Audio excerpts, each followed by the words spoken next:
जिनको पिगमेंटेशन है या फ्रेकल्स हैं या डिस्कलरेशन फेस हो रही है तो वो लोग भी वाइटनिंग ड्रिप्स लगवा सकते हैं। वाइटनिंग ड्रिप्स के ज़रिए उनका ओवरऑल कॉम्प्लेक्शन जो होता है इवन टोन हो जाता है और पिगमेंट लाइटन अप होता है डे बाय डे।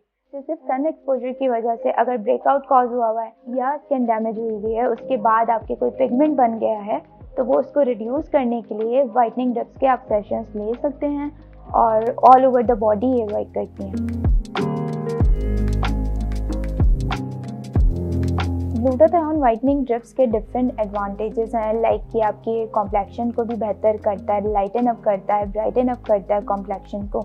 उसके अलावा डार्क स्पॉट्स जो हैं उसको फेड आउट करता है, इन्फ्लेमेशन को कंट्रोल करता है और आपकी बॉडी को अच्छे से डिटॉक्सिफाई करता है।